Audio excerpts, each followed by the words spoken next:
किसका उद्धार हुआ? अजामिल का। किसका उद्धार हुआ? अजामिल का। तो देखिए भगवान को किसी भी प्रकार से भजिए। गोस्वामी बाबा जी कहते हैं तुलसी मेरे राम को रीझ भजो चाहे खींच, भौम पड़ा जामत सभी उल्टा सीधा बीच। तो गोस्वामी बाबा जी कहते हैं प्रभु को, अब देखिए वाल्मीकि जी जिन्होंने राम राम नहीं मरा मरा जपा, उल्टा नाम जपत जग जाना वाल्मीकि भय ब्रह्म सम। आप सभी वाल्मीकि जी को जानते हैं। तो देखिए जिस प्रकार से हम खेत में बीज डालते हैं तो हम ये नहीं देखते कि बीज उल्टा पड़ा है या सीधा पड़ा है। देखते हैं? कौन कौन देखता है? कोई नहीं देखता। देखिए हम नहीं देखते कि बीज हमारा सीधा पड़ा है या उल्टा पड़ा है, बस ये देख बीज डाल आते, लेकिन समय आने पर वो बीज अंकुरित होता और अच्छी फसल तैयार होती है। तो भौम पड़ा जामत सभी उल्टा सीधा बीज। उल्टा नाम जपते जग जाना वाल्मीकि भय ब्रह्म सम। वाल्मीकि जी राम राम नहीं जप पा रहे थे, उन्होंने मरा मरा जपा। क्या जपा? मरा मरा। लेकिन देखिए उन्होंने रामायण की रचना की। तो भगवान को भजिए, उल्टा भजिए, सीधा भजिए, कोई फर्क नहीं पड़ता, लेकिन आप भजो। एक भक्त थे, उनको गीता पढ़नी नहीं आती थी, लेकिन वो रोज सुबह बैठते थे, प्रणाम करते थे, उल्टा सीधा जो भी उनके मुंह से निकले गीता को देख देख करके पढ़ते जाते थे। इधर महाराज 20-25 दिन बाद उनको थोड़ा थोड़ा समझ में आने लगा। इधर वो पढ़ते रहे। एक दिन भगवान ने उन्हें दर्शन दिए। भगवान कहते हैं तुम क्या सोचते हो, तुमने ये जो पढ़ा है मैं बड़ा प्रसन्न हूँ इससे। महाराज आज वो भक्त कहता है प्रभु आप प्रसन्न हो चाहे ना हो, उठ करके नृत्य करने लगता है कि हे प्रभु कम से कम आपने सुना तो सही। मैंने उल्टा पढ़ा सीधा पढ़ा कुछ फर्क नहीं पड़ता, लेकिन आपने सुना, मैंने जो पढ़ा आपने सुना, मेरे लिए तो यही सबसे बड़ी बात है। तो महाराज प्रभु की आप किसी भी प्रकार से पूजा करो, प्रभु प्रसन्न जरूर होते हैं। तो महाराज जैसे उस भक्त ने ऐसा कहा तो प्रभु जोर से मुस्कुराने लगते हैं। कहते सही बात है भक्त, तुमने बहुत सही बात है। आज महाराज श्री सुखदेव जी महाराज राजा परीक्षित जी को पावन भारत भूमि की महिमा का वर्णन करते हैं। जिस भूमि में हम सभी का जन्म हुआ, धन्य है वो भारत भूमि। हम धन्य हो गए इस भारत भूमि में जन्म लेकर के, हमारा जीवन धन्य हो गया। अच्छा आप बताइए जितने देश है, अमेरिका है, क्या अमेरिका माता बोला जाता है? नहीं बोला जाता ना। अपना भारत देश ऐसा है जिसको भारत माता बोला जाता है। एक बार सभी प्रेम से जयकारा लगाएंगे, बोलो भारत माता की। दोनों हाथ उठा करके बोलो भारत माता की। तो देखिए महाराज आपको जिस देश में जन्म मिला आप सभी धन्य हैं। भगवान ने इसे भारत देश में जन्म लिया है। अपने इस भारत देश का, भारत माता का सम्मान अवश्य करें। माँ भारत माता जो हमारी माँ है, एक हमारी भारत माता, एक हमारी जन्म देने वाली माता और एक हमारी पृथ्वी माता, जिसपे खेल के हम सभी बड़े हुए हैं। महाराज सम्मान अवश्य करिए अपने भारत देश का।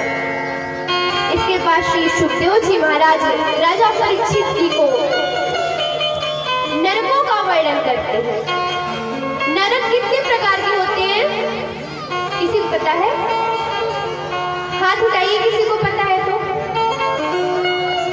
वो छोटी सी बच्ची हाथ उठा रही है। किसी को नहीं पता? नरक 28 प्रकार के होते हैं। इसके बाद श्री सुखदेव जी महाराज राजा परीक्षित जी को पावन प्रहलाद चरित्र का श्रवण पाठ करवाते हैं। भक्त प्रहलाद, देखिए कल हम सभी ने एक भक्त की कथा सुनी, किसकी सुनी? ध्रुव जी की। किसकी सुनी? ध्रुव जी की। आज हम सभी भक्त प्रहलाद की कथा का श्रवण पाठ करेंगे। भक्त प्रहलाद जी, उन्होंने भी छोटी सी ही अवस्था में भगवान को प्राप्त कर लिया। देखिए हमने कल भी कहा था, भक्ति करो तो बचपन से करो, क्योंकि जितनी अच्छी भक्ति बचपन में होती है ना, वो बड़े में नहीं हो सकती। जो आनंद बचपन में भक्ति का होता है, वो आनंद बड़े में नहीं होता।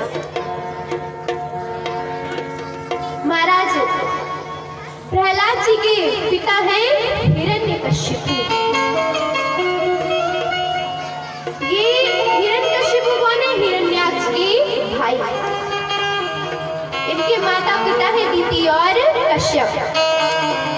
हमने आपको बताया था कि भगवान वराह रूप धारण करते हैं और हिरण्याक्ष का वध करते हैं। महाराज जब प्रभु ने वराह रूप धारण करके हिरण्याक्ष का वध किया तो हिरण्यकश्यप क्रोधित हो जाता है और आज वो मंदराचल पर्वत तपस्या करने के लिए जाता है। और आज जैसे ही वो वहां गया तो नारद जी तोते का रूप धारण करते हैं और तोते का रूप धारण करके आज जैसे ही वो तपस्या करने बैठ गया, नारद जी नारायण नारायण नारायण, तोता बात बहुत दोहराता है और इतने मीठे स्वर में बोल रहे हैं नारायण नारायण नारायण, लेकिन हिरण्यकश्यप को क्रोध आ रहा है। आज हिरण्यकश्यप वो जगह छोड़ करके दूसरी जगह जाता है। वहां भी भगवान नारद जी वहां पर नारायण नारायण नारायण का जप करने लगते हैं। आज जैसे ही वो हिरण्यकश्यप सुन करके परेशान हो गया तो तुरंत घर आता है। हिरण्यकश्यप की पत्नी है देवी गयाधु। क्या नाम है? गयाधु। इधर बताइए, गयाधु। देवी गयाधु ने जैसे ही देखा, कहती स्वामी आप तो तपस्या के लिए गए थे, आप यहाँ कैसे आ गए? महाराज जैसे ही आज देवी गयाधु ने उसे प्रश्न किया हिरण्यकश्यप से, हिरण्यकश्यप कहता है मैं तो गया था तपस्या करने के लिए, लेकिन वहां पे तोता आ गया और वो नारायण नारायण नारायण जप कर रहा था। आज महाराज देवी गयाधु ने सुना, बड़ी प्रसन्न हुई। आज उन्होंने ये बात थोड़ा सा काम करके आए फिर पूछे, थोड़ा काम करके आए फिर पूछे कि आप तो तपस्या करने गए थे, क्यों लौट आए? आप तो तपस्या के लिए गए थे। आज महाराज देवी गयाधु ने इसी प्रकार पूछ करके हिरण्यकश्यप से 108 माला 108 बार बुलवा ली और उसकी एक माला पूरी कर दी। आज महाराज देवी गयाधु इस प्रकार से माला पूरी करवाती और दूसरे दिन वो जो हिरण्यकश्यप था वो पुनः तपस्या के लिए चला जाता है और देवी गयाधु गर्भवती थी। महाराज वो बहुत ही कठोर तपस्या करता है और तपस्या करते करते उसके शरीर में दीमक लग जाती है, एक पैर से खड़ा हो जाता है, उसके शरीर से पेड़ निकल आते हैं जो दीमक लगी थी उसकी मिट्टी से। आज ब्रह्मा जी दर्शन देते हैं और उन्होंने अपने कमंडल से अभिमंत्रित जल लिया और हिरण्यकश्यप के ऊपर डाल दिया। जैसे ही महाराज उन्होंने जल डाला, हिरण्यकश्यप का दिव्य रूप हो गया। ब्रह्मा जी कहते हैं बेटा बस वर मांगो। आज महाराज हिरण्यकश्यप कहता है यदि आप मुझे वर ही देना चाहते हैं तो मुझे ऐसा वर दीजिए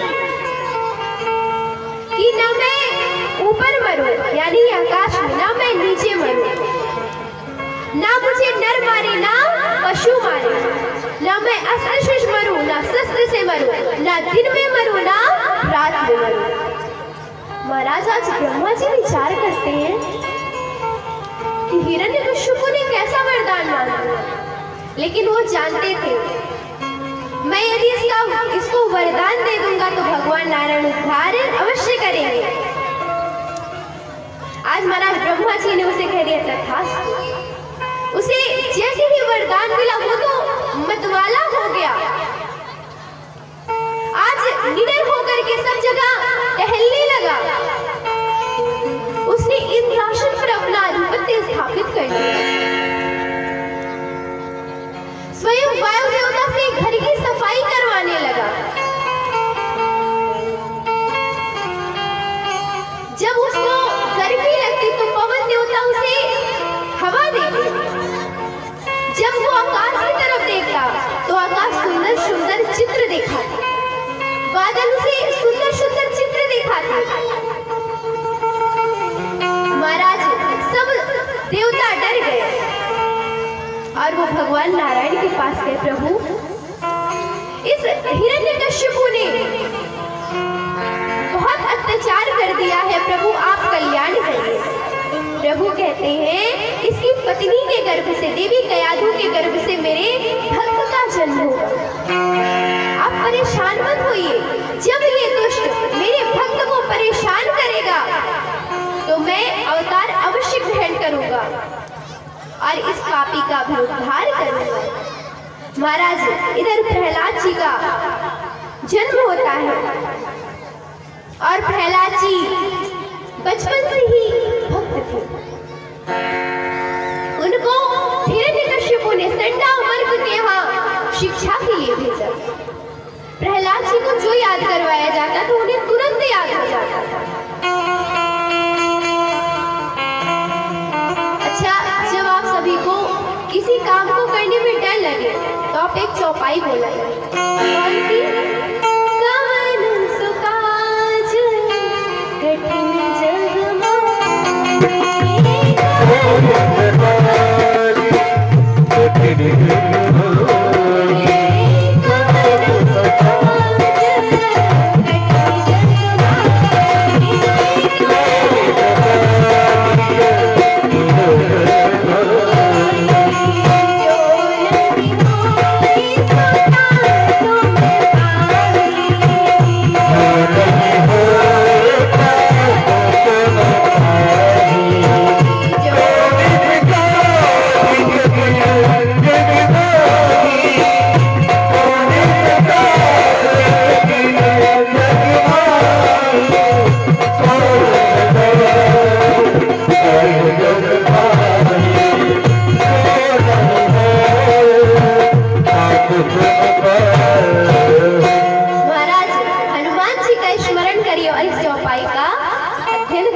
हिरण्यकश्यप कहते अच्छा इतनी अच्छी बात। आज उनको गोद में बिठाता है और कहता है बेटा अच्छा मुझे बताओ तुमने क्या पढ़ा? तो पता है प्रहलाद जी क्या कहते हैं? श्रवणम कीर्तनम विष्णु स्मरणम पाद शिवनम अर्चनम वंदनम दास्यम सख्याम निवेदनम। श्रवणम कीर्तनम विष्णु, हमें भगवान विष्णु की कथा का श्रवण पान करना चाहिए, उनका कीर्तन करना चाहिए। महाराज आज जैसे ही हिरण्यकश्यप ने ये बात को सुना प्रहलाद जी को गोद से पटक देता है और जैसे ही आज उसने प्रहलाद जी को गोद से पटका प्रहलाद जी खड़े हो गए। कहते हैं पिताजी आप मानिए तो ठीक, ना मानिए तो ठीक, लेकिन जीवन का सबसे बड़ा सत्य यही है क्या कि भगवान का कीर्तन करें। महाराज आज प्रहलाद जी अपने गुरु जी के आश्रम पुनः आ जाते हैं। इधर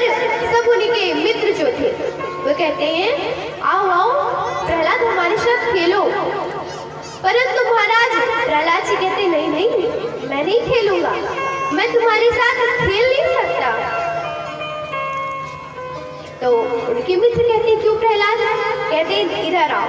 आज प्रहलाद जी अपने मित्रों को बुलाते हैं और अपने पास बिठा लेते हैं। कहते देखो, तुम भी मेरे साथ प्रभु का कीर्तन करो और फिर देखो क्या होता है। आज महाराज प्रहलाद जी ने सुंदर सा कीर्तन करना प्रारंभ किया। क्या? मेरे बांके बिहारी सवरिया, तेरा जलवा कहाँ पर नहीं है।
जब पहुंची तो उसने अपने सैनिकों को भेजा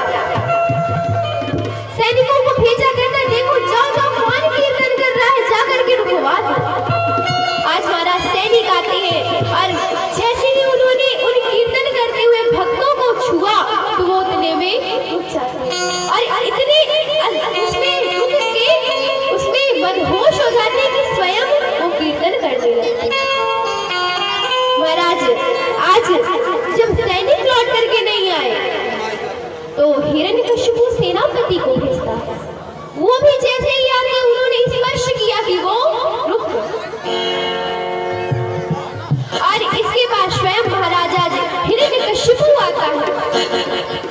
आज जैसे हिरण्यकशिपु आया और उसने बच्चों को स्पर्श किया तो वो भी छूटने ही वाला था कि उसने चोर की दहाड़ लगाई। महाराज जैसे ही आज उसने दहाड़ लगाई तो प्रहलाद जी के जो मित्र थे वो भाग गए, जो सैनिक थे वो भाग गए। आज हिरण्यकशिपु प्रहलाद जी का हाथ पकड़ता है और उससे कहता है तेरा भगवान कहाँ है? प्रहलाद जी कहते हैं मेरा भगवान सब जगह रहता है। प्रहलाद जी को महाराज घर ले आता है, उनको फलते हुए तीर भी डलवाता है, फिर भी उनको कुछ नहीं होता। उनको तलवारों से कटवाता है, फिर भी उनको कुछ नहीं होता। एक दिन महाराज उनकी बहन आती है होलिका, उन्होंने कहा मुझे वरदान प्राप्त है कि मैं आग में बैठ जाऊंगी तो जलूंगी नहीं। मुझे ब्रह्मा जी ने दिव्य वस्त्र प्रदान किए हैं। महाराज आज होलिका प्रहलाद जी को लेकर के गोद में बैठ जाती है और आग लगाई जाती है तो प्रभु की कृपा तो देखिए, जो दिव्य वस्त्र थे वो आकर के प्रहलाद जी के ऊपर आ जाते हैं और वो होलिका जल करके बोलिए शिवा की बिहारी लाल की। पलनी जला लगा हाथी भर जला रखो, पलनी जला लगा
बोलिए राधा रानी सरकार की, बोलिए खेरापति मैया की, बोलिए श्रीमद् भागवत महापुराण की।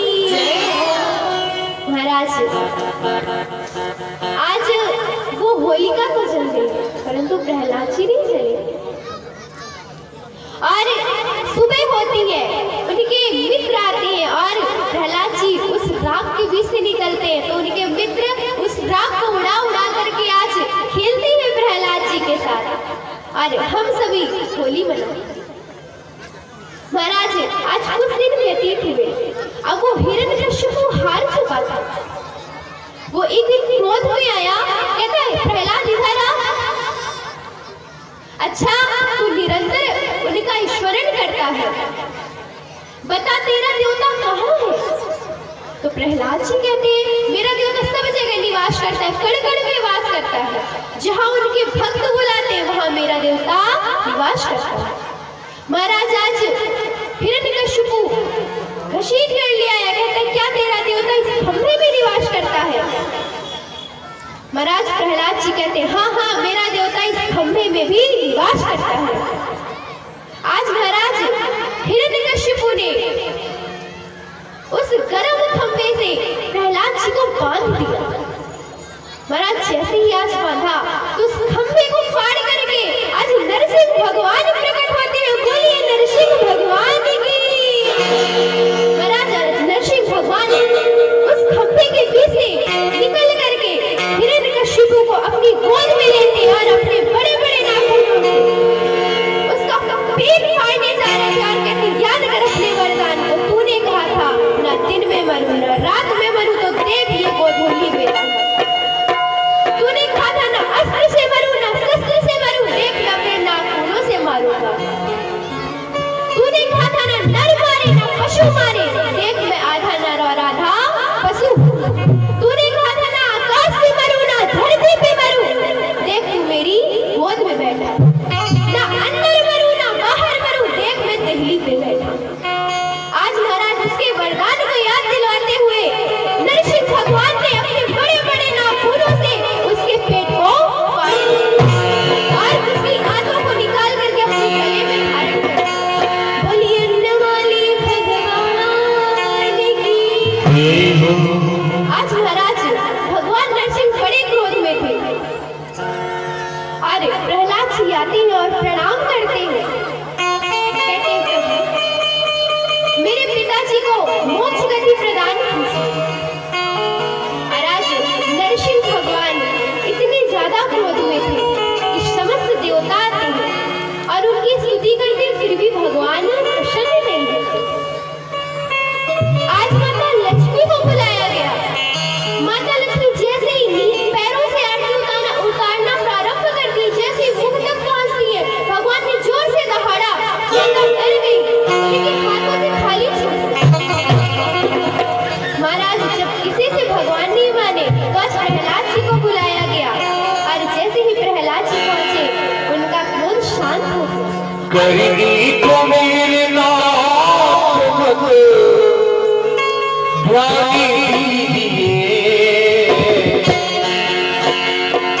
करनी को मेरे नाम मत ध्यान दीजिए, देह कर कृपा मेरा, देह कर कृपा मेरा उद्धार कीजिए, देह कर कृपा मेरा उद्धार कीजिए। करनी को मेरे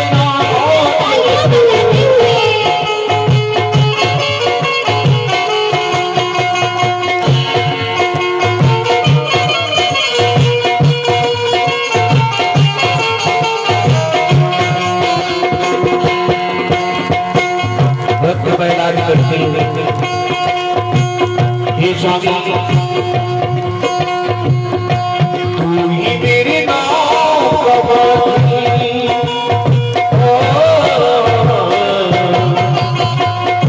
तू ही मेरे नाम का मालिक, तू ही प्रतिभा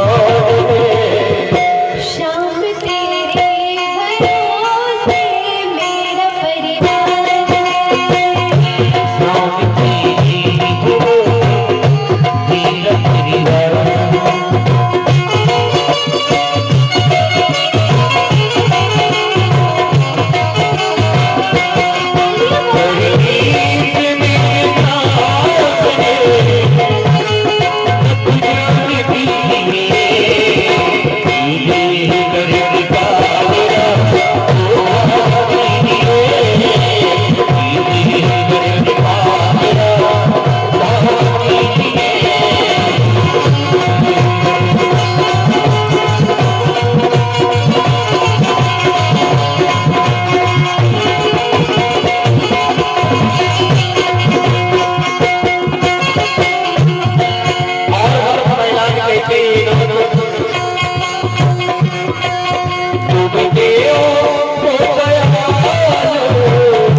शर्मिंदा हो सजा मुझे। जाती रही आप तो।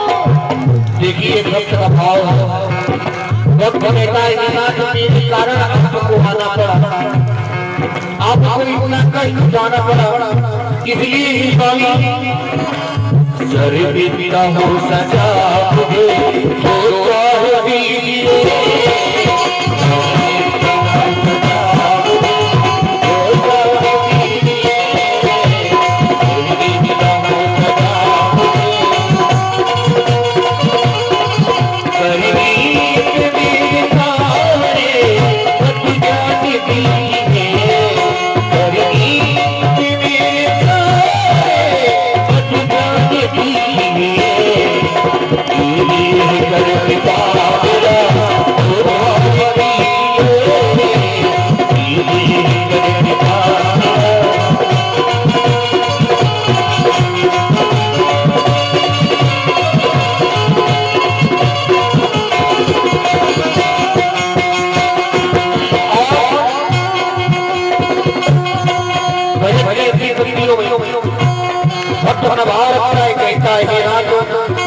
हम मानते हैं कि किसी दिन पाप करते हैं, लेकिन जीवनी की बोली बोल के माया में हूँ फंसा। जीवनी की बोली बोल के माया में हूँ फंसा। सभी लोग उठाएंगे हाथ और सभी लोग भगवान को निवेदन करेंगे, कहेंगे कि माया के भूल में फंसकर जीवन की भूल है कहना है।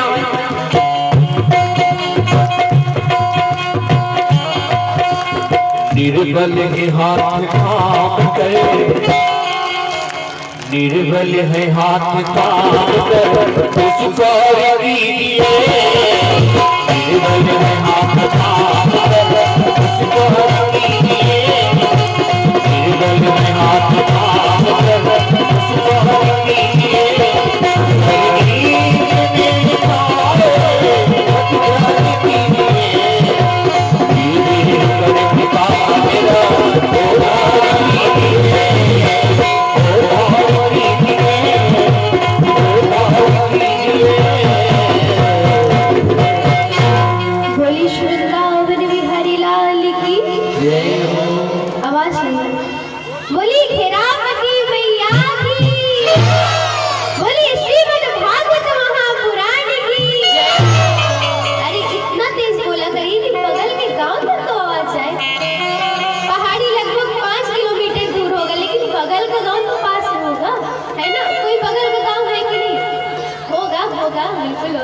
तो इतना तेज बोली कि बगल के गांव तक आवाज जाए।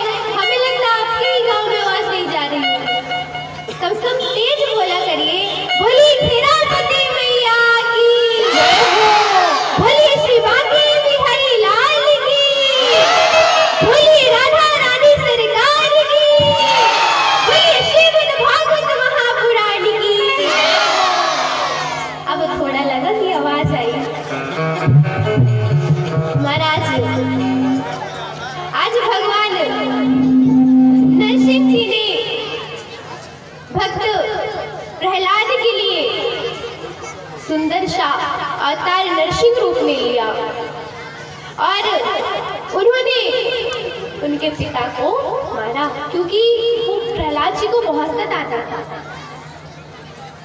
आज महाराज जैसे ही नरसिंह भगवान का क्रोध शांत हुआ, उन्होंने प्रहलाद को अपनी गोद में बिठा लिया। कहते कुछ मुझे क्षमा कर दो, मैंने आने में बहुत देर कर दी। यदि मैं जल्दी आ जाता ना तो तुम्हारे साथ इतना अत्याचार नहीं होता। तुम्हारे पिता ने तुम्हारे साथ जो अत्याचार किया है, यदि मैं जल्दी आ जाता तो ये अत्याचार नहीं होता। गलती मेरी है पुत्र, मुझे क्षमा कर दो। महाराज आज जैसे ही प्रभु ने इस प्रकार कहा, प्रहलाद जी प्रभु के श्री चरणों में प्रणाम करते हैं और प्रभु सुंदर सा आशीर्वाद देते हैं। प्रहलाद जी जब तक उनका जीवन रहता है धर्म पूर्वक शासन करते हैं और फिर इस संसार बोले वृंदावन बिहारी लाल की। महाराज इसके बाद प्रभु सुंदर से त्रिभुज दहन लीला का वर्णन करते हैं। श्री सुखदेव जी महाराज राजा परीक्षित जी से कहते हैं, देखो राजन, प्रभु के भक्त उन्हें जहां भी बुलाते हैं प्रभु अवश्य प्रकट होते हैं। एक बार की बात है महाराज कि नारद जी भगवान के पास जाते हैं और कहते हैं, प्रभु आप कहाँ निवास करते हो? लोग कहते हैं आप कड़कड़ में निवास करते हो, आप कहाँ रहते हो?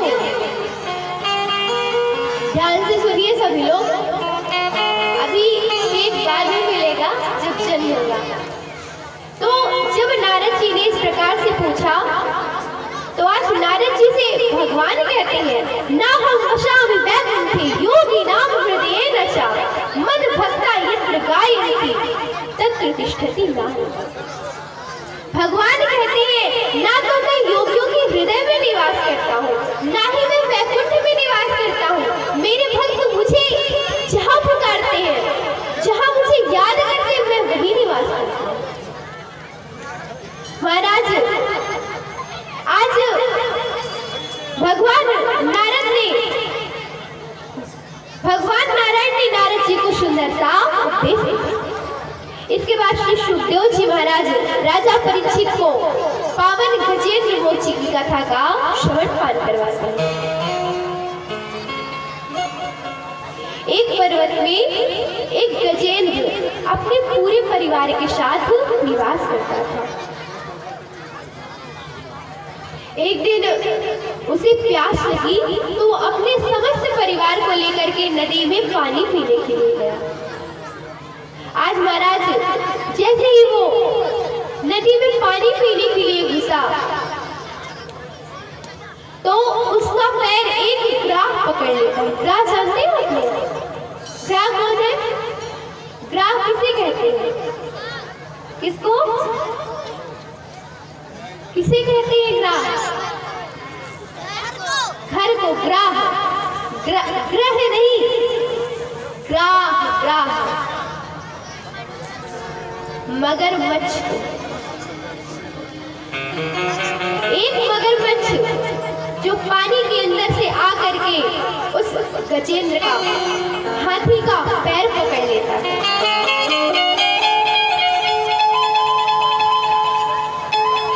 आज महाराज वो हाथी बहुत प्रयास करता है परंतु पैर छुड़वा नहीं पाता।